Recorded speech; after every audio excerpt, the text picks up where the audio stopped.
اللهم صل على سيدنا محمد وعلى آل سيدنا محمد كما صليت على إبراهيم وعلى آل إبراهيم في العالمين إنك حميد مجيد. أعوذ بالله من الشيطان الرجيم. بسم الله الرحمن الرحيم. وإذ قلنا للملائكة اسجدوا لآدم فسجدوا إلا إبليس كان من الجن ففسق عن أمر ربه أفتتخذونه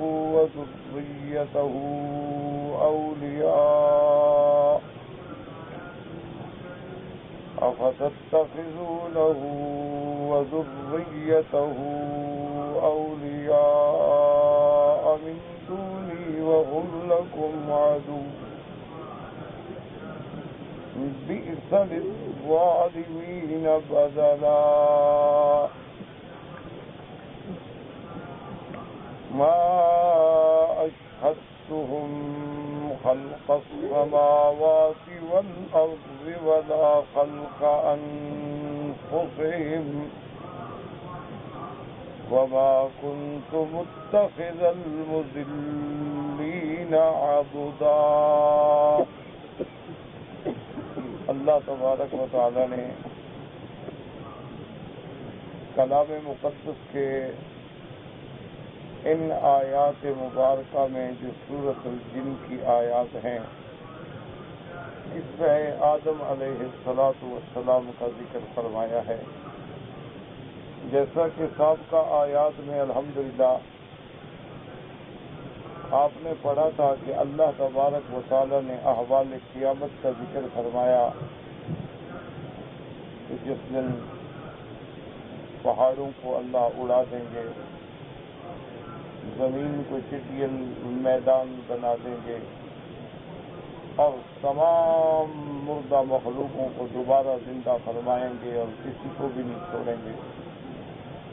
تو قیامت کا ذکر تھا. تو یہ قاعدہ ہے اللہ تعالیٰ کے قرآن مقدس کی آیات مبارکہ میں کہ جہاں اس بات معاد کا ذکر ہوتا ہے وہاں اللہ تبارک و تعالیٰ تخلیق انسانیت کا ذکر فرماتے ہیں.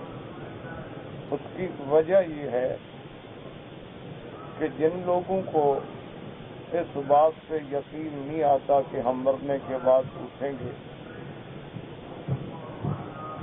وہ اپنے عقول ناقصہ سے اپنی طرف سے خود صغرے کبرے بنا کے نتیجے نکالتے ہیں کہ ہم مر جائیں گے، مٹی ہو جائیں گے، پھر دوبارہ کیسے اٹھیں؟ اور پھر جب مٹی سے مل جائے گی تو کیسے شناخت ہوگی کہ یہ فلاں شخص کی ہڈیوں کی مٹی ہے؟ تو اللہ تبارک و تعالی وہاں تخلیق انسانیت کا، تخلیق آدم کا، تخلیق انسان کا ذکر فرماتے ہیں کہ اے جاہل غور کرو، اللہ کی قدرت کاملہ میں تفکر و تدبر سے کام لو کہ جو اللہ تبارک و تعالی جب تم نہیں تھے عدم سے تمہیں وجود پہ لانے پہ قادر ہے، جو پروردگار عالم مٹی سے آدم علیہ السلام کو بنانے پہ قادر ہے، جو پروردگار عالم اولاد آدم کو ایک حقیر پانی سے پیدا کرنے پہ قادر ہے تو تمہیں دوبارہ بنانے پہ قادر نہیں. اس لیے یہ بہت بڑی دلیل ہے اور ایسی دلیل ہے کہ جس کا کسی کے پاس توڑ نہیں. اسی لیے آپ دیکھیں قرآن پاک نے جہاں بھی اس مسئلے کا حل فرمایا ہے تو وہاں اللہ نے یہی استدلال فرمایا کہ اولیس الذی خلق السماوات والارض بقادر علی ان یخلق مثلهم بلی وهو الخلاق العلیم.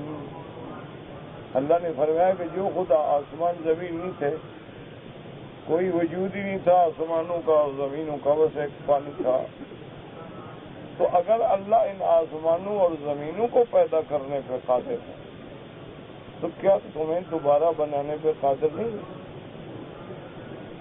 اسی لیے اللہ تبارک و تعالی نے فرمایا وَلَمْ يَرَ الْإِنسَانُ أَنَّا خَلَقْنَاهُ مِن نُطْفَةٍ فَإِذَا هُوَ خَصِيمٌ مُبِينٌ۔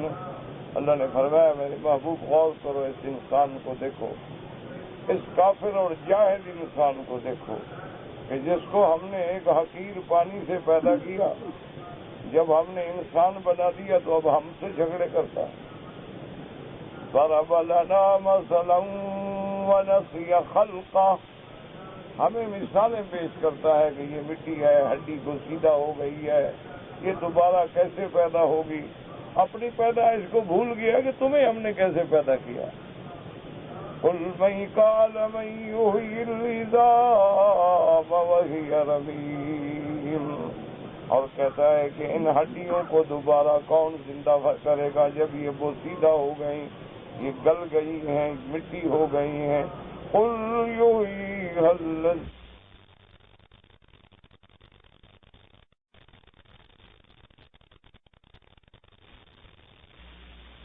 خلقها اول مرة، اللہ نے فرمایا میرے محبوب آپ ان کو بتاؤ کہ جس نے پہلے پیدا کیا وہی دوبارہ پیدا کرے۔ اسی لیے اللہ تبارک و تعالیٰ نے بہت ساری آیات میں یہی استدلال فرمایا، هو الذی یبدأ الخلق ثم یعیدہ، وہی ذات ہے جس نے اس مخلوق کو پہلے پیدا کیا وہی دوبارہ بھی اٹھائیں گے۔ تو اللہ کے آگے کیا مشکل ہے؟ حالانکہ نعوذ باللہ مشکل تو تب ہوتی جب تم نہیں تھے، تمہیں پیدا کر دیا، اب کیا مشکل ہے؟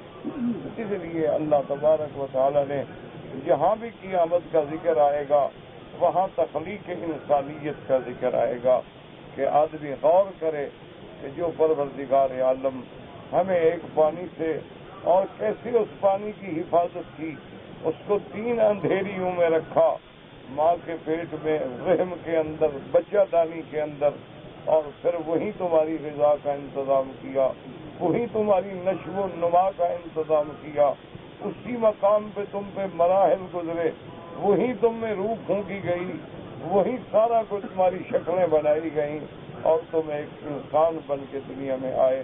اب اسی خالق کا انکار کرتے ہیں۔ یا ایھا الانسان ما غرک بربک الکریم الذی خلقک فسواک فعدلک فی ای صورت ما شاء رکبک۔ اللہ نے فرمایا کس چیز نے تمہیں دھوکے میں ڈالا؟ کس چیز میں تم دھوکے میں؟ وہ رب جس نے تمہیں پیدا کیا، جس نے تمہیں تمہارے اعضاء کو برابر بنایا، خوبصورت بنایا اور عین حسن تقویم پہ پیدا فرمایا، ورنہ ایک ہاتھ بڑا ہوتا ایک چھوٹا ہوتا تو کیا تمہارا حال ہوتا؟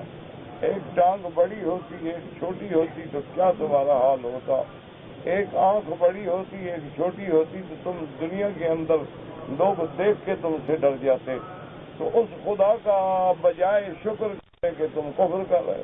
اکفرت بالذی خلقک من تراب ثم من نطفۃ ثم سواک رجلا، کیا تم اس رب کا انکار کرتے ہو جس نے تمہیں پہلے تمہیں مٹی سے پیدا کیا، پھر تمہیں نطفے سے پیدا کیا، پھر تمہیں انسان بنایا اور ایسے اعضاء عطا فرمائے کہ ہر چیز جو ہے وہ اپنے اپنے مقام پہ، یعنی آپ اندازہ فرمائیں کہ یہ ہاتھ کی انگلیاں ہیں، صرف اسی کے نظام پہ غور کر لو تو اللہ کو ماننا ہوگا کہ کیسے انگوٹھا ہے، پھر کیسے سبابہ ہے، کیسے اس کے بعد وسطیٰ ہے، پھر ان کے درمیان کیسے تھوڑے تھوڑے فاصلے ہیں، خنصر ہے بنصر ہے۔ اگر یہ ساری برابر ہوتی تب بھی تمہارے کام میں رکاوٹ ہوتی، اگر یہ ساری بالکل چھوٹی ہوتی تب بھی تمہارے کام میں رکاوٹ ہوتی، اور اگر یہ تمہارے ہاتھ سے بھی اور زیادہ بڑی ہوتی تب بھی تمہارے کام میں رکاوٹ ہوتی۔ اللہ نے کیسا نظام بنایا، اور پھر اللہ نے کیسے تمہارے پور بنائے ہیں، پھر اللہ نے ان پہ کیسا نشان لگایا ہے کہ پورے انسانوں میں سے اللہ نے جو ارب ہا انسان بنائے ہیں کسی ایک کا نشان دوسرے سے نہیں مل سکتا ہے۔ آج ہر جگہ تم اگر پہچان کرتے ہو تو انگوٹھے سے پہچان کرتے ہو، تم اگر پہچان کرتے ہو تو اس کے فرنٹ سے پہچان کرتے ہو، تو یہ نشان بنانے والا کون ہے؟ اور پھر دیکھیں کہ اللہ نے ہر انسان کے ہاتھ میں کیسے لکیریں رکھی ہیں، اللہ نے اس کے ہاتھ کے اندر کیسے کیسے ابھار رکھے ہیں، اللہ نے اس کے ہاتھ کے اندر کیسے تلوا رکھا ہے، اللہ نے پھر ہر انگلی کا ایک ابھار رکھا ہے، اور اس کے اندر جتنے علوم رکھے ہیں وہ اللہ کے سوا کون جانتا ہے؟ تو اللہ تبارک و تعالیٰ کی کسی کو، اسی لیے قرآن پاک نے فرمایا تھا نا، بلا قادرین علی ان نسوی بنانا، اللہ نے فرمایا ظالم تم میری قدرت کا انکار کرتے ہو، ہم تو تمہارا پور پور بنانے پہ قادر ہیں۔ جس اللہ پاک نے ایک ایسا انتظام کیا، آپ دیکھو نا، باپ کا بیٹے سے نہیں ملتا، بیٹے کا باپ سے نہیں ملتا، اچھا اسی لیے پرنٹ لے لیتے ہیں، پھر مجرموں کے پرنٹ سے ملاتے ہیں، دیکھتے ہیں کہ اس کا انگوٹھا کسی سے ملتا تو ملتا ہے، فوراً پکڑ لیں گے۔ تو یہ ایک ایسا نظام ہے جو اللہ نے تمہاری انگلیوں میں رکھ دیا ہے کہ صرف اسی پہ بھی غور کرو تو ماننا پڑے گا تمہیں کہ خدا ہے، اور جو یہ بنانے پہ قادر ہے دوبارہ بنانے کے لیے قادر۔ اس لیے فرمایا وَإِذْ قُلْنَا لِلْمَلَائِكَةِ اسْجُدُوا لِآدَمَ فَسَجَدُوا إِلَّا إِبْلِيسَ كَانَ مِنَ الْجِنِّ فَفَسَقَ عَنْ أَمْرِ رَبِّهِ۔ اللہ نے فرمایا کہ جب ہم نے یاد کرو، یعنی یہاں اذکر محذوف ہوتا ہے، یعنی اللہ یاد دلاتے ہیں کہ یاد کرو میرے محبوب، اپنی امت کو بتلاؤ کہ وہ یاد کریں، وہ غور کریں، وہ تفکر کریں، وہ تدبر کریں کہ دیکھو جب ہم نے ملائکہ کو حکم دیا کہ آدم کو سجدہ کرو، تو غور کرو کہ تمہیں ہم نے کتنی شان بخشی ہے کہ تمہارے والد کو، تمہارے ابا کو ہم نے مسجد الملائکہ بنا دیا ہے، کہ ملائکہ بھی اس کے آگے جھک رہے ہیں اور ملائکہ بھی اس کے آگے سجدہ کر رہے ہیں۔ حالانکہ ملائکہ اللہ کی نورانی مخلوق ہے، اللہ نے جن کو نور سے پیدا فرمایا ہے، ملائکہ معصوم ہیں، ملائکہ عباد المکرمون ہیں، ملائکہ جو ہیں اللہ تبارک و تعالیٰ کے فرما بردار ہیں، ملائکہ جو ہیں رات دن تسبیح میں مشغول ہیں اور کبھی تسبیح کو چھوڑتے بھی نہیں ہیں۔ یسبحون اللیل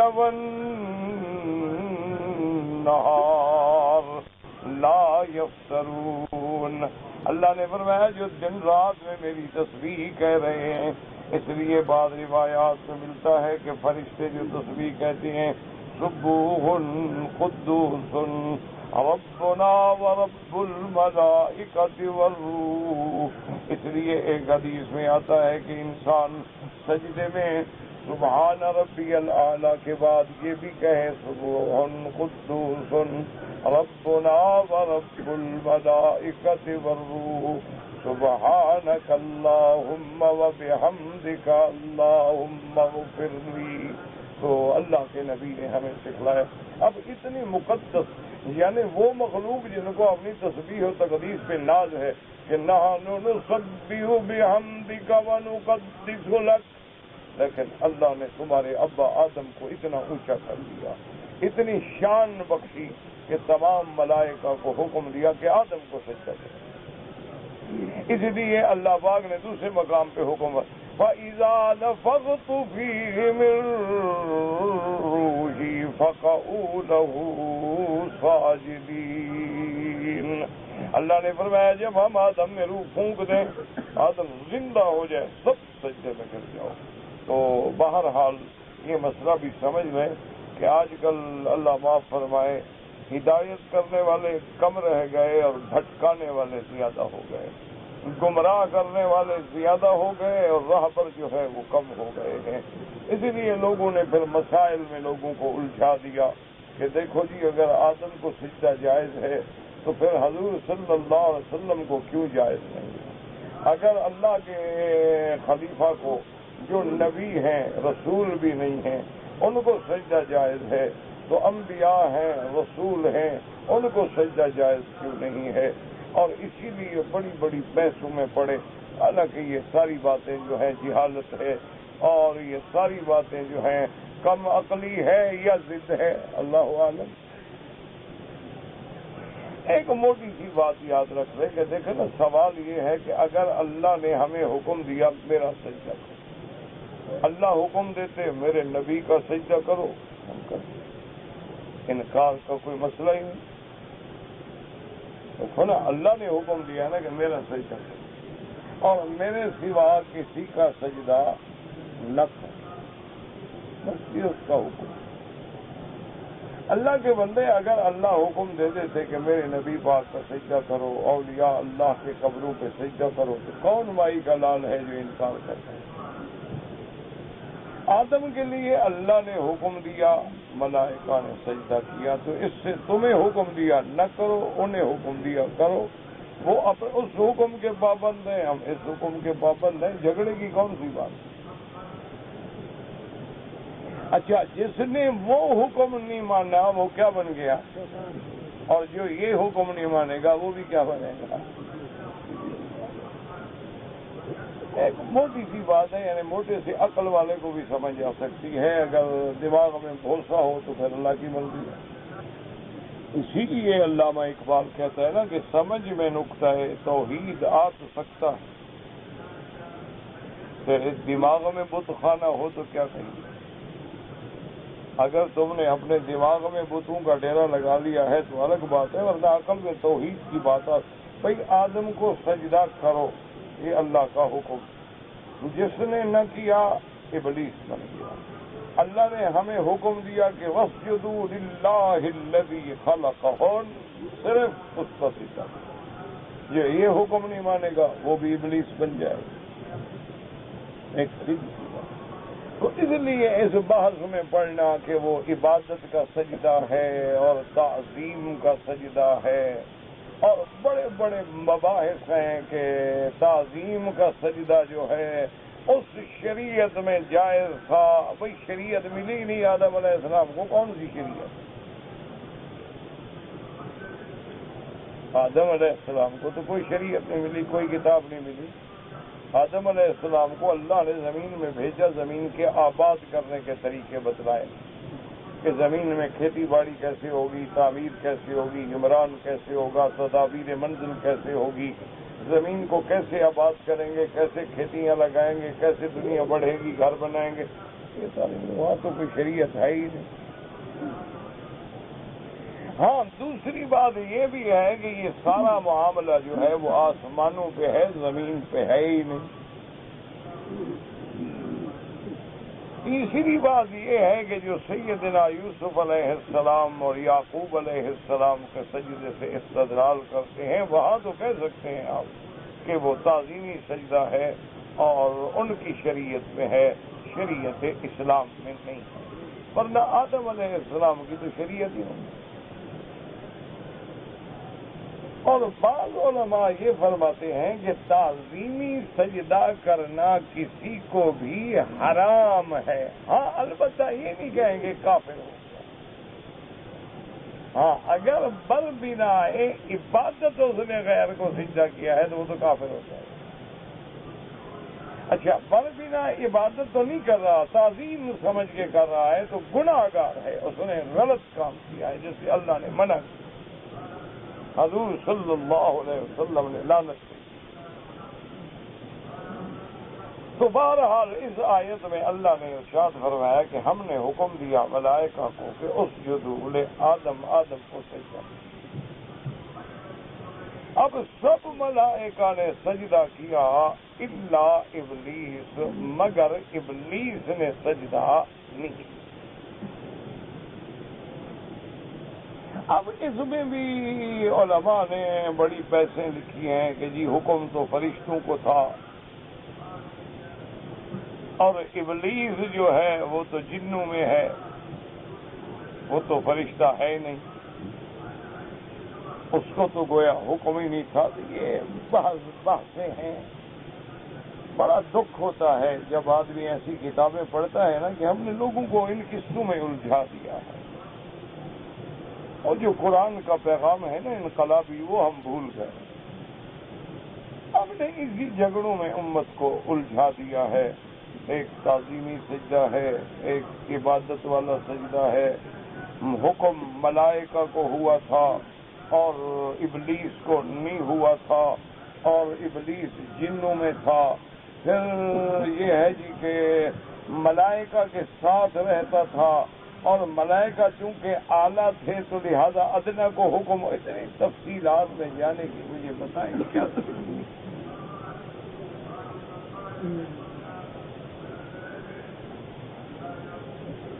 جب اللہ کا قرآن دوسری جگہ کھول کے کہتا ہے، قرآن کھلی ہوئی کتاب ہے لیکن غور کرے نہ کوئی، قرآن تو کتاب مبین ہے۔ مبین کا معنی کیا ہوتا ہے؟ واضح، بین، جس میں کوئی ابہام نہیں، کوئی الجھاؤ نہیں، بالکل کھری بات۔ جب قرآن نے دوسری جگہ واضح فرما دیا، قال یا ابلیس ما منعک الا تسجد اذ امرتک، اللہ نے واضح فرما دیا کہ اے بدبخت ابلیس، تم نے سجدہ کیوں نہیں کیا جب میں نے تمہیں حکم دیا؟ وہ بھی حکم میں شامل تھا، بات ختم ہو گئی۔ اب لمبی چوڑی بحثیں کرنے کی اور باریکیاں نکالنے کی کیا ضرورت ہے؟ مشکل یہی ہے جس میں ہم الجھ گئے ہیں۔ حضور صلی اللہ علیہ وسلم کے زمانے میں جب بھی قرآن کی کسی آیت مبارک کے مفہوم میں، معنی میں ذرا سی بھی صحابہ کو مشکل پیش آئی، حضور کی خدمت میں آ گئے، حضور پاک نے اپنے قول سے، اپنے عمل سے، اپنے فعل سے بالکل کھول کے سمجھا، بات ختم ہو گئی۔ کیوں؟ شریعت کی جو مدار ہے، شارع خود موجود ہیں، حضور پاک بیٹھے تھے، صحابہ کو ذرا سا کسی مسئلے میں ابہام ہوا، الجھن ہوئی، سوال پیدا ہوا، فوراً حضور کی خدمت میں آ گئے۔ حضور پاک نے اس کو اپنی زبان مقدس سے، اپنے اقوال مبارکہ سے کھول کے واضح بات کر۔ اس لیے آپ دیکھتے ہیں کہ صحابہ کرام ان باریک بحثوں میں نہیں پڑے، حکم آیا، سمجھ لیا، عمل فرما۔ کوئی بات سمجھ میں مشکل آنے لگی، حضور کی خدمت میں آئی، حضور پاک نے حل فرمایا، بس ختم ہو گئی۔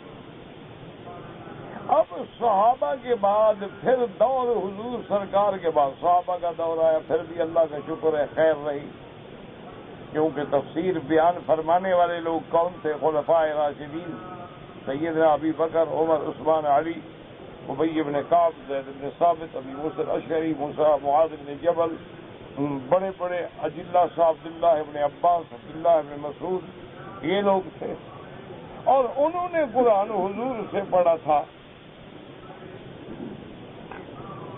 اب دور تابعین آیا، انہوں نے صحابہ کے قول تو لیے، لیکن کچھ اشکالات بھی پیدا ہونے شروع ہو گئے۔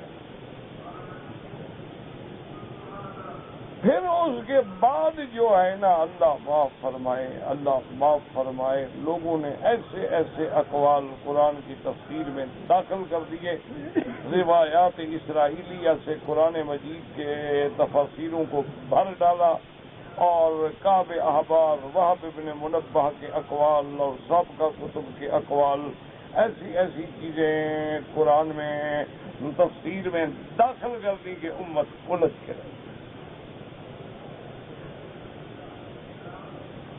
پھر بعد میں ان کے بعد بھی جو دور آیا ہے نا جی، بعض صوفیاء کرام آئے، اللہ ان سے کروڑوں رحمتیں فرمائے، لیکن ان کا اپنا ایک ذوق تھا، اپنا ایک مزاج تھا۔ ان کے مصطلحات کو جو بندہ سمجھتا تھا وہ تو بچ گیا، جو نہیں سمجھتا تھا وہ تو اور پریشان ہو۔ پھر باطل فرقے پیدا ہوئے، باطنیہ پیدا ہوئے، خوارج ہوئے، روافض ہوئے، معتزلہ ہوئے، انہوں نے اللہ معاف فرمائے اسلام کا لبادہ اوڑھ کے اللہ کے قرآن کی تفسیر میں ایسے ایسے اقوال، ایسی ایسی موضوع روایتیں داخل کر دیں کہ بندے الجھ کے رہے۔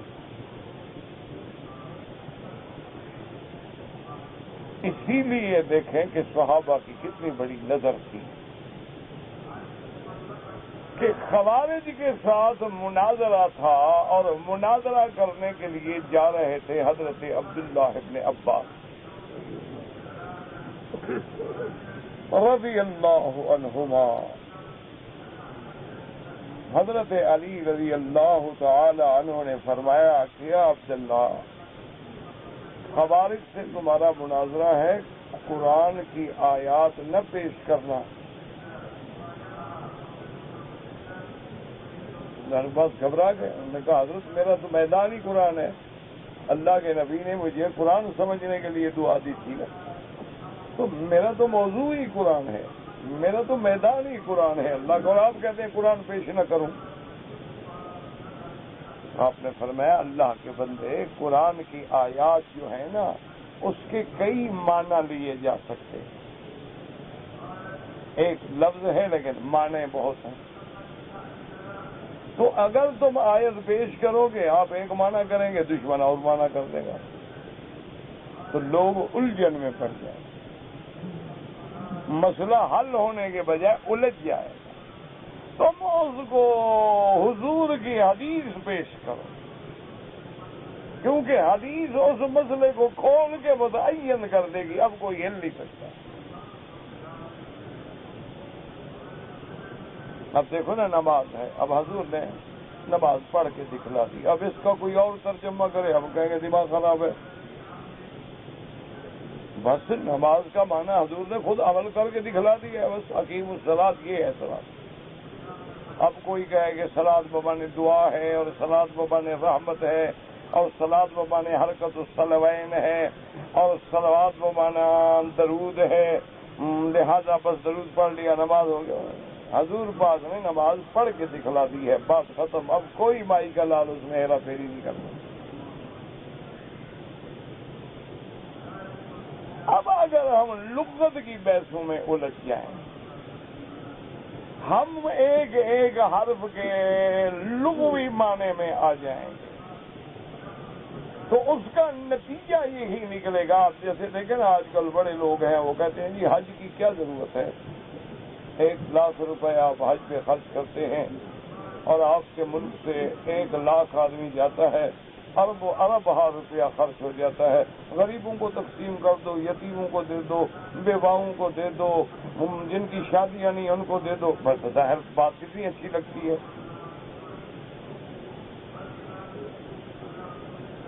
تو بس یہ آپ کا حج ہو گیا، دل بدستہ بل کے حج اکبر، کسی کے دل کو راضی کر لو، بس تم نے حج اکبر حاصل کر لیا۔ تو اگر حضور نے خود حج مبارک کر کے نہ دکھلایا ہوتا تو پھر یہ مسئلہ قیامت تک حل نہ ہوتا۔ حضور پاک نہیں سمجھتے تھے کہ میں جو 1,24,000 صحابہ کو حج پہ لے جا رہا ہوں، اس زمانے میں بھی تو خرچہ تھا نا، وہ خرچہ حضور فرماتے غریبوں کو دے دو، کیا ضرورت ہے حج پہ جانے کی۔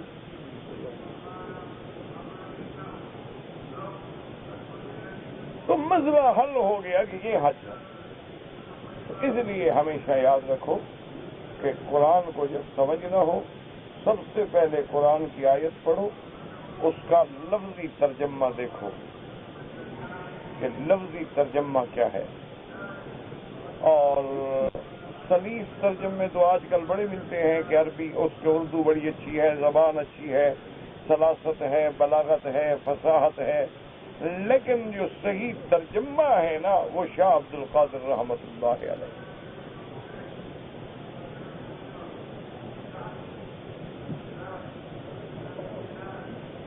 تو بہرحال اس کو دیکھنے کے بعد پھر اگر تفسیر دیکھنی ہے تو کسی مستند عالم کی تفسیر پڑھو، ہر بات کو ہاتھ میں نہ لو، ورنہ ہدایت پہ آنے کے بجائے بھی گمراہ ہو جاؤ۔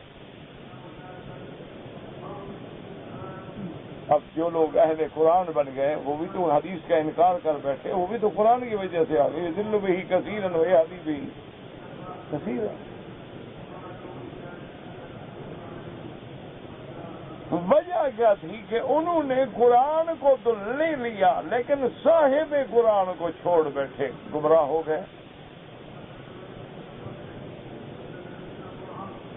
تو اس لیے ہمیشہ ان لمبی چوڑی بحثوں میں نہ پڑا کریں۔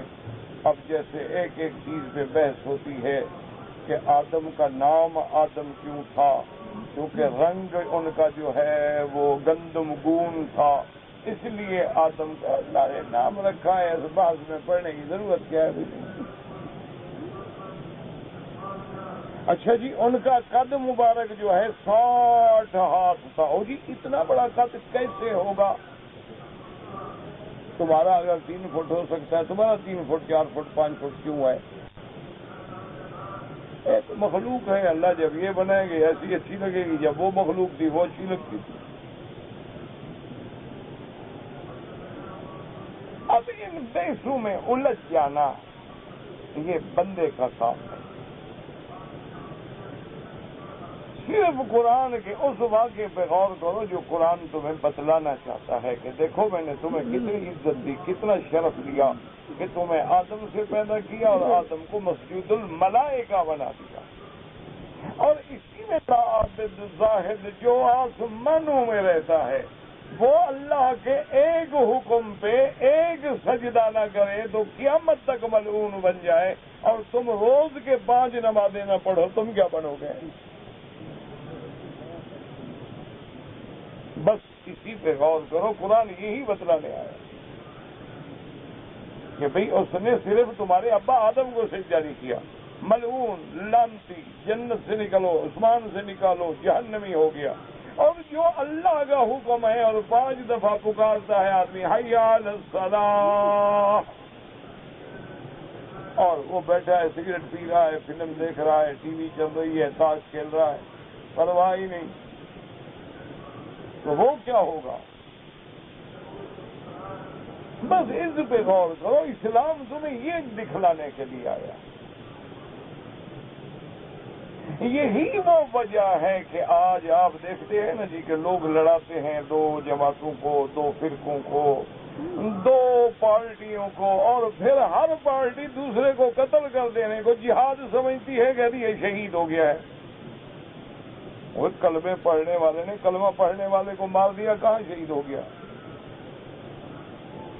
کافر کو مارا ہے تم نے، ہندو کو مارا ہے، سکھ کو مارا ہے تم نے، یہودی کو مارا ہے تم نے، کہاں کی شہادت آ گئی؟ اچھا، پھر خدا کی قدرت یہ ہے کہ تمہاری پارٹی کا ہے شہید ہو گیا، دوسری کی پارٹی کا ہے مر گیا، ہلاک ہو گیا۔ اخبار پڑھے نا، خبر پڑھتے ہوئے اتنے آدمی ہلاک ہو گئے، یہ تو ہلاک ہو گئے، اتنے آدمی شہید ہو گئے۔ وہ اخبار خود ذہن بنا رہا ہے کہ یہ تو شہید ہیں اور یہ ہلاک ہیں، یہ مردود ہیں، میڈیا ہے۔ اب دیکھا نہیں سارے دشمنوں نے پوری دنیا میں تصویریں دکھا رہے ہیں کہ قیدیوں کے ساتھ یہ ہوا اور یہ ہوا۔ قیدیوں کے ساتھ جب ظلم ہو رہا تھا تصویر بنانے کی اجازت کس نے دی؟ بابا دشمن ہیں، وہ کافر ہیں، ظالم ہیں، قابض ہیں، کیسے پھر تم کیمرے وہاں لے گئے؟ تو معلوم ہوا یہ بھی انہوں نے خود بنایا تھا، یہ بھی ان کا ایک مکر ہے کہ قوم کو اب ادھر الجھا دو، باقی چیزوں کی طرف نظر ہی نہیں جائے۔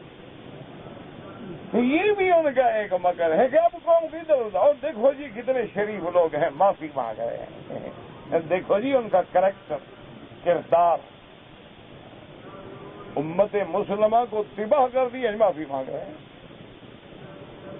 اچھا جی یہ کون ہے جی بم دھماکہ کر دیا؟ کیا جی بس دشمنوں کو، کون سے دشمن؟ مسجد میں جو نماز پڑھ رہے ہیں وہ دشمن ہے تمہارے؟ مسجد میں نماز پڑھ رہے ہیں، نماز کی حالت میں مار ڈالو۔ اچھا جن لوگوں نے یہاں پر دیکھ لو اس بلد الامین میں جہاں اللہ کا کروڑ کروڑ شکر ہے کہ ہم الحمدللہ پیدا یہاں ہوئے، بچپن یہی گزرا، زندگی کی معتدب حصہ یہاں گزرا، یہاں قرآن پڑھا، یہاں ابتدائی تعلیم حاصل کی، کبھی ہم نے کوئی دھماکہ کیا کوئی غلطی سے گولی چلتی ہوئی بھی نہیں سنی. تو ان کو آپ کیا کہیں گے؟ یہ مسلمان ہیں، مجاہد ہیں جو دھماکے کر رہے ہیں. بظاہر تو داڑیاں بھی ہیں، اپنے آپ کو مومن بھی کہتے ہیں، مسلمان بھی کہتے ہیں. جہاد کا شوق ہے، جاؤ یہودیوں کے ساتھ لڑو مرو. مسلمانوں کو مار رہے ہو. بلد الامین میں، اللہ کے اس امن والے بلد میں، کہ ایک ہی تو ملک ہے جس کو دنیا کے سامنے نمونہ پیش کرتے ہو گے، جہاں قرآن ہے، حدیث ہے، نماز ہے، روزہ ہے، طواف ہے، کعبہ ہے، مکہ ہے، مدینہ ہے. دیکھو 25 لاکھ حاجی آتا ہے، کوئی کسی کو تھپڑ نہیں مارتا. ساری دنیا حیران ہوتی ہے کہ ایسی امن والی قوم، اور تم اس امن کو برباد کر رہے ہو، اور ہو مجاہد تم نے وہ دکھا. کیا ہے کہ دماغوں میں بھر دیا گیا، بریف کیا گیا.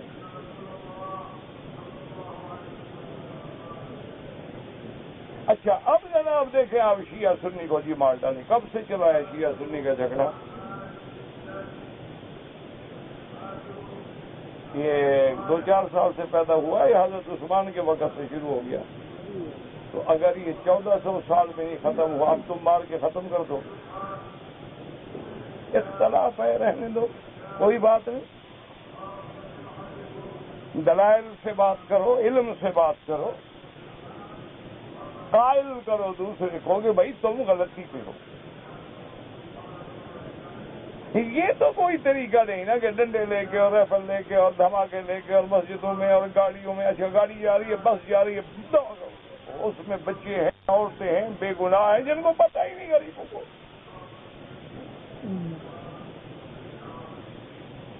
انا للہ و انا الیہ راجعون. اللہ سے دعا کریں کہ اللہ اس بلد الامین کو اور تمام عالم اسلام کے مسلمانوں کو، مساجد کو، مدارس کو، معابد کو اپنی خاص رحمت سے حفاظت فرمائیں.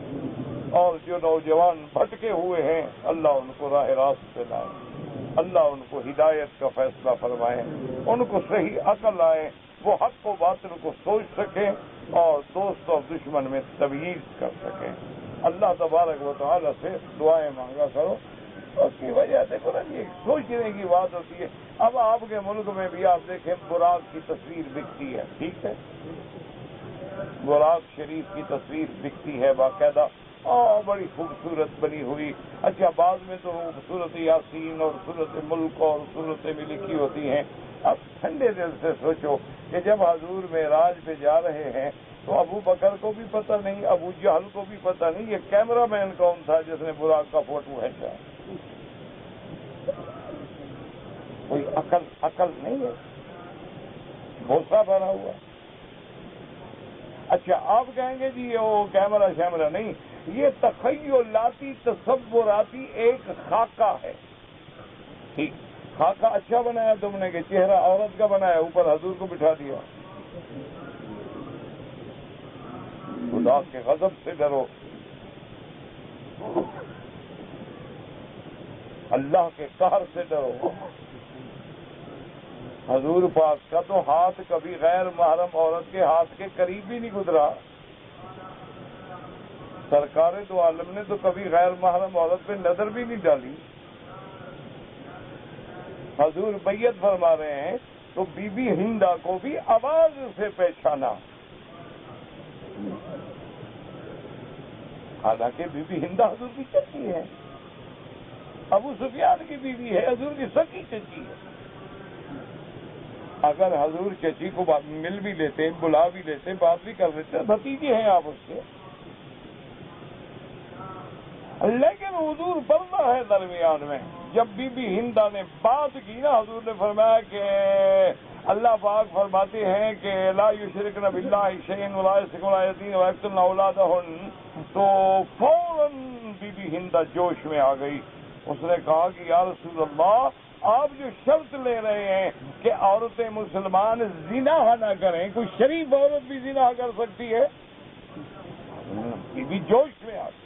یا رسول اللہ، زنا ایک شریف عورت کا زنا سے کیا تعلق ہوتا ہے؟ ایسے وعدے کرنے کی ضرورت ہی کیا ہے؟ تو حضور نے جب آواز سنی تو فرمایا ہل انت ہند، تم میری چچی ہندا ہو؟ میں کہا ہاں یار. تو اب حضور نے آواز یعنی شکل نہیں دیکھی، مانا کہ پردہ ہے درمیان میں. اللہ کا نبی تو پردے میں بیٹھے ہیں، غیر محرم عورت میں نظر نہیں ڈالی. اور یاد رکھو کسی مولوی اور پیر کا جو امتحان ہے نا، وہ یہی دو باتیں میری یاد رکھو. ایک دولت کی طرف نہ جھکتا ہو، دوسرا عورت کی طرف نہ جھکتا ہو. سمجھ لو یہ مولوی بھی ہے، پیر بھی ہے.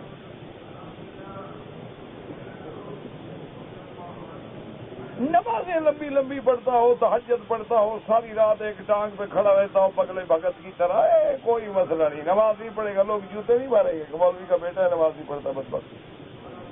یہ کوئی پیری شیری نہیں کہ نماز لمبی پڑھتا ہے. ثواب بہت زیادہ کرتا ہے، ایک ٹانگ پہ کھڑے ہو کے چلے کرتا ہے. کوئی پیری شیری نہیں. کوئی وہ دو باتیں یاد رکھ لو، دولت اور عورت کی طرف نہ جھکے وہ عالم ہے، وہ پیر ہے. اگر ان دو چیزوں کی طرف جھکتا ہے پھر نہ عالم ہے نہ پیر ہے، پھر وہ احبار و رہبان ہیں. لَيَأْكُلُونَ أَمْوَالَ النَّاسِ بِالْبَاطِلِ. اللہ نے فرمایا جیسے یہودیوں اور نصارہ کے پیر اور مولوی تھے کہ لوگوں کے مال دھوکہ دے کے لوٹتے تھے، کھاتے تھے، یہ بھی وہی نذرانے لینے والے لوگ ہیں کہ ہم کو تو میسر نہیں مٹی کا دیا بھی، اور گھر پیر کا بجلی کے چراغوں سے ہے روشن. یہ دھوکے باز ہیں، فریبی ہیں، عیار و مکار ہیں. ان کا کوئی پیری شیری مولوی شولوی سے کوئی تعلق نہیں. اسی لیے یاد رکھو کہ ایک عالم ہوتا تھا اور پورا علاقے کو ہدایت ہو جاتی تھی. ایک معین الدین اجمیری گیا، 90,000 ہندو نے کلمہ پڑھ لیا. ایک امام احمد ابن حنبل رحمت اللہ علیہ کے جنازے کو دیکھ کے ہزاروں عیسائی مسلمان ہو گئے. یہ کیسے مولوی ہیں کہ لوگوں کو کافر بناتے پھر رہے ہیں؟ مسلمان تو ان کے ہاتھ سے ایک بھی نہیں ہوتا.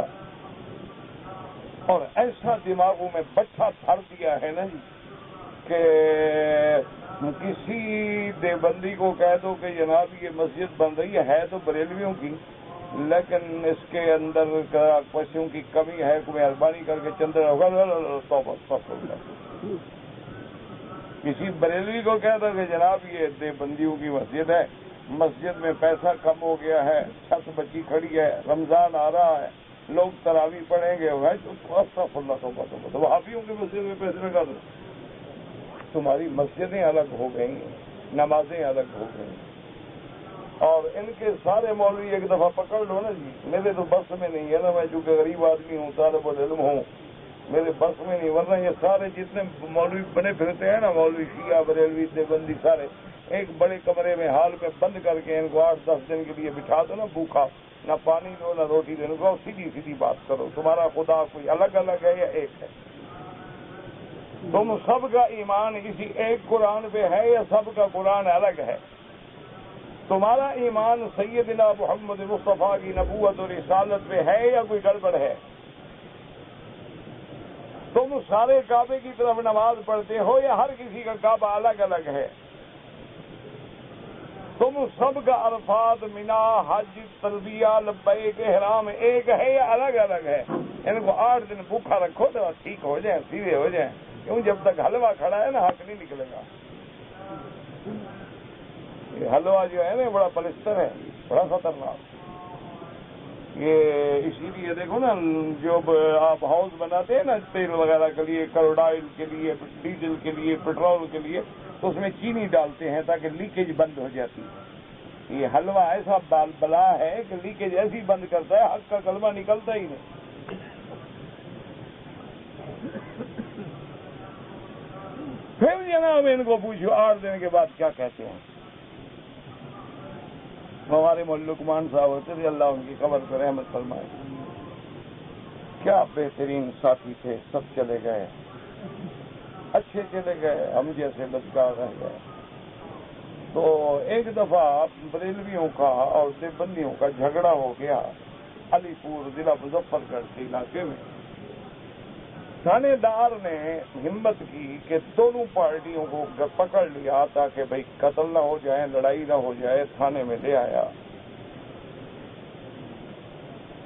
تو اب اس کے بعد جناب وہ تھانے دار کو سمجھدار بندہ تھا، بہرحال اس نے کہا کہ یار تم دونوں مولوی ہو، چہرے پہ داڑیاں ہیں، علماء ہو، ہم تمہارے پیچھے نمازیں پڑھتے ہیں، اب ہم تمہارا کیا فیصلہ کریں؟ ہمیں کیسے پتہ لگے کہ حق پہ کون ہے؟ ساری زندگی تو ہم نے پولیس میں گزار دی، پولیس ایکٹ پڑھتے ہوئے گزار دی، تعزیرات پڑھتے ہوئے گزار دی، جھوٹے سچے مقدمے لکھتے ہوئے گزار دی، ہمیں کیا پتا کہ تم میں سے کیا حق پر ہے؟ تو مولوی لقمان مرحوم کھڑے ہو گئے، انہوں نے کہا کہ حضرت کوئی بڑا مشکل مسئلہ نہیں ہے، 2 مولوی ہماری جماعت کے اور 2 مولوی بریلویوں کے، ان چاروں کو آپ ہمیں جیل میں بند کر دیں 1 ہفتے کے لیے، پانی روٹی بند کر دیں، جو معافی مانگ کے نکل جائے وہ جھوٹا ہے، جو بیٹھا رہے وہ سچا ہے۔ انہوں نے کہا جی ہم 2 آدمی ادھر سے لے لو، 2 ادھر سے لو، 4 آدمیوں کو حوالات میں بند کر دیں، بس مہربانی کر کے حمام میں نکال دیا کریں، پیشاب وغیرہ کے لیے، وضو کے لیے، نماز کے لیے، اور باقی نہ کھانا نہ پانی نہ روٹی، 8 دن کے لیے بند کر دیں، جو معافی لکھ کے کہے جی میری جان چھوڑو میں جاتا ہوں، سمجھ لو جھوٹا ہے، جو کہے جی اللہ کے راستے میں مرنا ہے مریں گے، بیٹھا ہے تو سچا ہے۔ وہ بریلوی مولوی کھڑے انہوں نے کہا جی یہ تو پہلے بھی 10 سال بھوگتے ہوئے ہیں، ہم نہیں جا رہے۔ تو انہوں نے کہا کہ آپ خود سوچ لیں اب حق پہ کون ہے اور جھوٹا کون ہے۔ تو مسئلہ تو 1 منٹ میں حل ہو گیا کہ ختم نبوت کے لیے مارے ہم کھائیں اور سچے یہ بنے، اور اللہ ہدایت۔ اس لیے دعا کرو اللہ سب پہ رحمت کرے، اللہ ان کو بھی ہدایت دے، اللہ دلوں سے بغض، کدورت، اناد نکال دے۔ یہ وقت ہے امت محمد مصطفیٰ کو اکٹھا کرو، یہ وقت نہیں ہے کہ لوگوں کو چھوٹے چھوٹے مسئلوں پہ لڑاؤ۔ اللہ کے یہ بڑا مشکل وقت ہے حضور کی امت کے لیے، اس وقت ضرورت ہے اتحاد کرو اور امت کو فساد سے بچاؤ، فتنے سے بچاؤ، لڑائی سے بچاؤ، جھگڑوں سے بچاؤ۔ اب دیکھیں جی اللہ نے حکم دیا، سب نے سیدھا کر دیا، اور ابلیس نے نہ کہ کیوں کان من الجن، یہ کیوں کہا گیا کان من الجن؟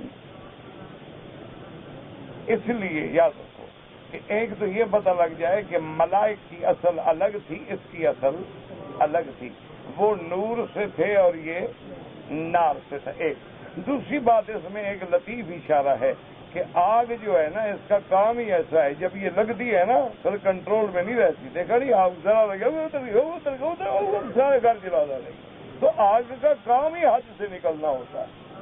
آگ جو ہے نا یہ ہوتی ہی ایسی بلا ہے کہ حد سے نکل جانے والی، کیونکہ یہ بدبخت آگ سے جو پیدا ہوا تھا تو اللہ کے حدود سے بھی نکل گیا۔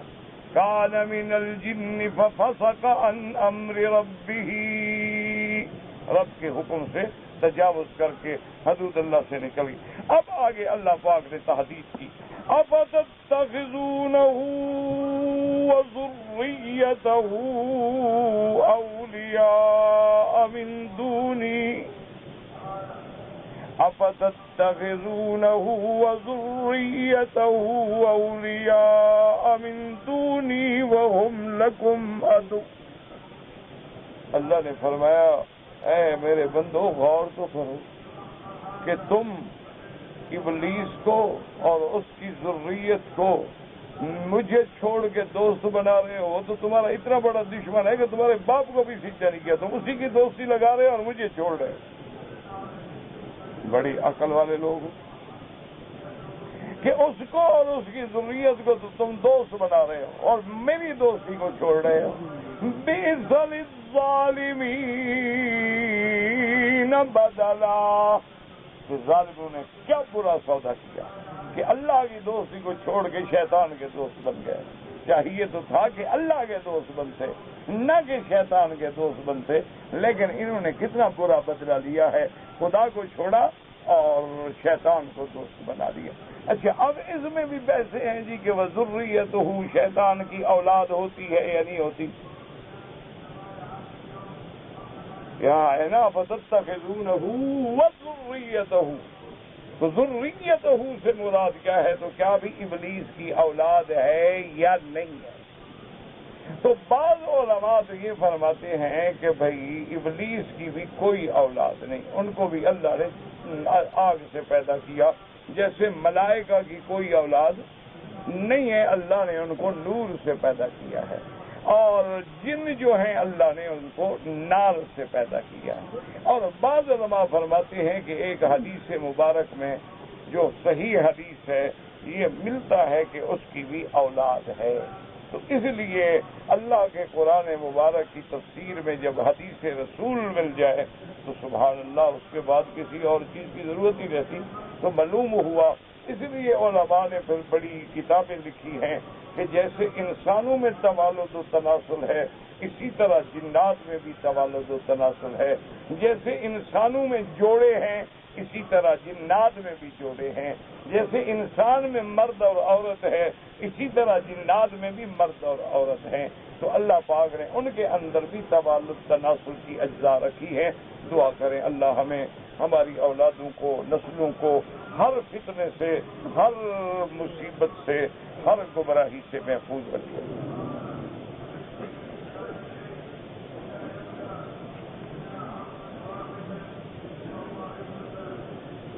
مجھے آپ کا میرے بھائی یہ سمجھ نہیں آیا، اقیم الصلاۃ ادا الصلاۃ۔ میرا بھائی یاد رکھو، اللہ نے قرآن میں کسی جگہ یہ نہیں فرمایا نماز ادا کرو یا نماز پڑھو، فرمایا اقیمو، نماز قائم کرو۔ قائم کرنے کا معنی یہ ہے کہ نماز کو اس کے شروط، ارکان اور اس کے اوقات کے مطابق پڑھو۔ اب کیا معنی، ایک آدمی سورج کے بعد فجر پڑھ رہا ہے تو اس نے نماز قائم نہیں۔ اب ایک آدمی جب سورج ڈوبنے لگا تو اب جناب مغرب پڑھ رہا ہے۔ اقیم الصلاۃ کا معنی کیا ہے، بشروطہا و ارکانہا فی اوقاتہا، کہ جو اللہ نے قرآن میں اور حدیث پاک میں نماز کے اوقات معین کیے، جو واجبات، جو فرائض، جو ارکان، جو شروط، ان پورے کا خیال کر کے نماز ادا کرے۔ اس لیے قرآن فرماتا ہے اقیم الصلاۃ، یقیمون الصلاۃ، اقم الصلاۃ، مقیمی الصلاۃ۔ تو یہ لفظ جو ہے دلالت کر رہا ہے کہ تم، اسی لیے مسیء الصلاۃ، جس نے جلدی جلدی نماز پڑھی، حضور نے فرمایا ارجع فصلی فانک لم تصلی، جاؤ دوبارہ نماز پڑھو، تم نے نماز پڑھی نہیں۔ حالانکہ نماز تو پڑھی تھی بیچارے نے، لیکن رکوع اور سجود ارکان کا خیال نہیں کیا تھا۔ کہتے کہ میں کبھی طائف جاتا ہوں، میرا بھائی ائمہ اربعہ کے نزدیک افضل اور اعلیٰ یہ ہے کہ جب طائف جاؤ تو طائف میں قرن المنازل جو ہے میقات ہے، واپسی پہ عمرے کا احرام باندھتے ہیں۔ ہاں البتہ گنجائش ہے ان لوگوں کے لیے جن کا کاروبار ہے، اکثر جاتے ہیں، روز جاتے ہیں، ٹیکسی ڈرائیور ہیں، ان کو معافی۔ صرف امام احمد بن حنبل رحمۃ اللہ علیہ فرماتے ہیں کہ اگر تمہاری عمرے کی نیت نہیں تھی، تم گئے تھے ملنے کے لیے، تفریح کے لیے، عمرہ غرض نہیں تھا، تو اگر عمرہ نہیں کرے گا تو دم نہیں پڑے گا۔ اگر تمہاری نیت عمرے کی تھی اور پھر احرام نہیں باندھا تو وہ بھی فرماتے ہیں دم پڑ جائے، لیکن سب کے نزدیک افضل یہی ہے کہ احرام باندھے۔ اگر کوئی مجبوری ہے، سروس ہے، نوکری ہے، ڈرائیور ہے، بار بار جانا ہے تو پھر گنجائش ہے کہ نہ باندھے، انشاءاللہ تو دم نہیں پڑے گا۔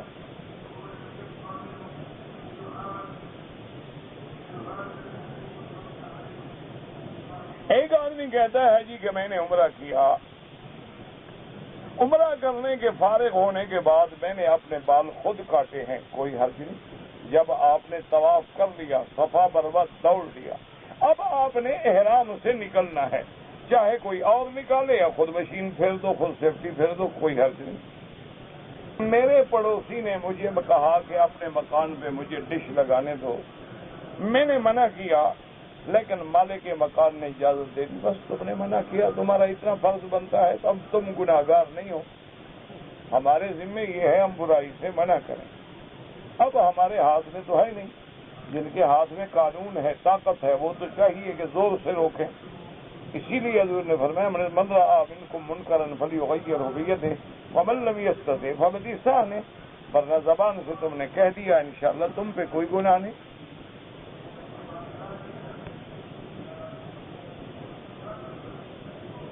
کہتے جی کہ وہ جو 19 کے بارے میں تفصیل آئی تھی، وہ ایک ڈاکٹر راشد خلیفہ ہیں، ان کی کتاب چھپی ہے، اس میں انہوں نے 50 سے بھی زیادہ مثالیں جمع کی ہیں۔ وہ آپ کو کسی کتب خانے میں، لائبریریوں میں جہاں کتابیں بکتی ہوں نا، پوچھ لیں اعجاز قرآن ڈاکٹر راشد خلیفہ، وہاں سے مل جائے گا۔ باقی وہ جو وجد کا حساب ہے نا، وہ تو تلسی داس نے لکھا تھا، ہندو نے، اس کا کیا ہے؟ میں تو کہنے کا مقصد یہ تھا کہ تعریف تو سب کرتے ہیں، لیکن اس سے کوئی مسلمان تھوڑا ہو جائے گا جب تک کلمہ نہ پڑے۔ کہ میں جدے میں کام کرتا ہوں، میں اور میری بیوی نے اپنے گھر سے احرام باندھ کے عمرہ کیا، ٹھیک ہو گیا، اچھا کیا۔ ہمارے ساتھ بچہ تھا 2 مہینے 15 دن کا، اس کی ہم نے نیت نہیں کی، کوئی حرج نہیں، اس کے ذمے کو عمرہ ہے ہی نہیں۔ اگر آپ نیت کر لیتے تو اس کو بھی ثواب عمرے کا مل جاتا، نہیں کیا تو کوئی حرج نہیں۔ کہ میرے گھر میں اولاد کی طبیعت خراب تھی، علاج کرایا، فرق نہیں پڑا، پھر میں پیر کو لے آیا، پیر نے پڑھائی کی تو اولاد ٹھیک ہو گئی۔ اب پیر کہتا ہے کہ رنگین ٹیلی ویژن لے کے، تو یہ پیر ہے؟ دیکھو نا، تمہاری مرضی ہے، پھر کہتے ہو مولوی مکی سخت باتیں کرتا ہے۔ لا حول ولا قوت۔ میرے بھائی، ایسا تمہارے دماغ میں خرابی ہے، بیمار بھی لوگ ہوتے ہیں، ٹھیک بھی ہو جاتے ہیں۔ اچھا چلو، تم تو پیر کو لے آئے، یہ جو جانور جنگل میں بیمار ہوتے ہیں، یہ کس پیر کو لے جاتے ہیں؟ وہ بھی ٹھیک ہو جاتے۔ بیمار مچھلیاں ہوتی ہیں، وہ بھی ٹھیک ہو جاتی ہیں، مینڈک بیمار ہوتے ہیں، وہ بھی ٹھیک ہو جاتے ہیں، وہ کس پیر کے پاس جاتے ہیں؟ سب سے زیادہ اولاد مکڑی کی ہوتی ہے، وہ کس پیر کے پاس جاتی ہے؟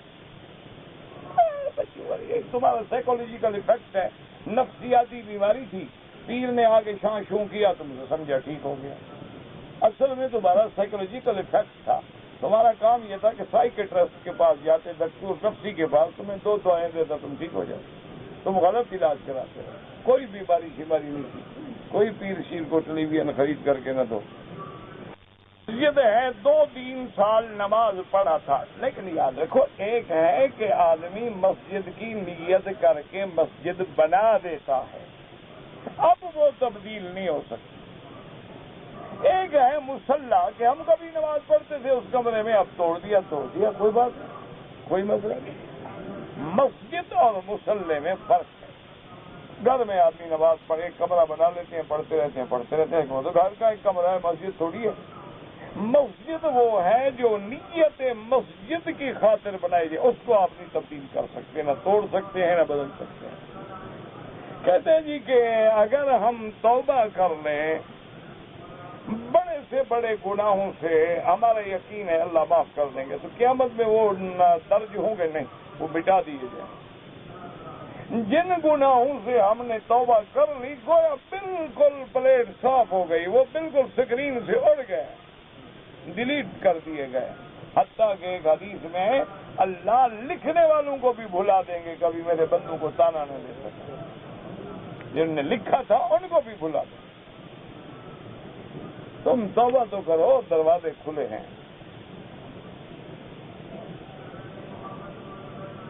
ہم لوگ آئے ہیں اور طائف گئے تھے، میرا بھائی عمرہ نہیں کیا، بہتر یہی ہے کہ جلدی سے اقامہ ہے تمہارے پاس، طائف چلے جاؤ، عمرہ کر لو، دم سے بچ جاؤ گے، تمہارے لیے کوئی مشکل بھی نہیں، 10 ریال میں چلے جاؤ گے، 10 ریال میں آ جاؤ گے، اور اگر نہیں کرو گے دم پڑ جائے گی۔ غادر کا معنی یہ ہوتا ہے کہ جس بندے نے کسی عہد شکنی کی، غدر معنی عہد شکنی کرنا، تو اس کے قیامت والے دن جھنڈا لگائیں گے تاکہ پتہ لگے کہ یہ عہد شکن ہے، یہ عہد توڑنے والا ہے۔ اب وہ عہد دنیاوی بھی ہوتے ہیں، دینی بھی ہوتے ہیں۔ امام بخاری کے نزدیک نماز جنازے میں 1 سلام، ہاں 1 سلام، کوئی حاصل نہیں، 1 بھی جائز ہے، 2 بھی جائز ہے۔ دم اگر پڑ جائے تو اپنے ملک میں نہیں دے سکتے ہو، لازم حرم میں دینی ہو، حد حرم میں اور فقراء حرم کے لیے 3 رکعت ملا کے وتر پڑھو، یہ بھی حدیث میں ثابت ہے، اور 2 رکعت پہ سلام پھیر کے 1 رکعت پڑھو، یہ بھی ثابت ہے۔ کوئی جھگڑے نہ کرو، سب کی نمازیں الحمدللہ قبول ہیں۔ تو ہے شوہر کے ماموں سے بالکل نہ ملے، نہ ہاتھ ملائے نہ ملے۔ شوہر کا ماموں اس میں کیا لگتا ہے؟ کچھ بھی نہیں لگتا۔ حنفی ہو یا شافعی، سب حق پہ ہیں۔ اللہ تبارک و تعالیٰ سب کی عبادات، سب کی محنتیں قبول فرمائے۔ جو ان کو کافر سمجھتے ہیں اپنی توبہ کریں۔ کسی نے اپنی بیوی کو 1 دفعہ طلاق دیا، 2 دفعہ دیا، تیسری دفعہ نہیں دیا، طلاق ہو گیا، ہاں ہو گیا، 1 دفعہ سے بھی ہو جاتا ہے، 2 دفعہ سے بھی ہو جاتا ہے، 3 دفعہ سے پکا ہو جاتا ہے۔ اگر کوئی آدمی انگوٹھی ہاتھ میں پہنے اور اس میں نگ لگا ہو، جائز ہے، کوئی منع نہیں۔ اگر ایک آدمی جماعت ہو رہی تھی اور جو جماعت کرا رہا تھا وہ داڑھی منڈا ہے، نماز میں مل گئے، نماز تو ہو جائے گی، لیکن ایسے لوگوں کو امام کبھی نہ بنائیں جو داڑھی منڈاتے ہیں۔ ایک اتفاق ہے کہ ہم سفر میں ہیں، جماعت ہو رہی ہے، ہم جماعت میں مل گئے، آگے داڑھی منڈا کھڑا تھا، تو نماز تو ہو جائے گی، صلو خلف کل بر و فاجر، لیکن ایسے لوگوں کو امام نہ بنائیں۔ امام وہ ہو جو اعلمکم بکتاب اللہ، اقرأکم بکتاب اللہ، حضور کی سنت کو جاننے والا، اس پہ عمل کرنے والا۔ اگر ایسے لوگ امام بنیں گے پھر تم مقتدی اور داڑیاں منڈوائیں گے کہ بار بار منڈانے سے گناہ کبیرہ ہے، وہ فاسق ہو جاتا ہے، تو امام فاسق کو نہیں بنانا چاہیے۔ آدمی قرآنی آیتیں پڑھ کے دم کر کے پی لے، بالکل جائز ہے۔ نماز استخارہ کیا ہے؟ 2 رکعت پڑھو، اس کے بعد دعا استخارہ مانگو۔ دعا استخارہ حدیثوں میں موجود ہے، اور کتابوں میں، نماز کی کتابوں میں بھی بعض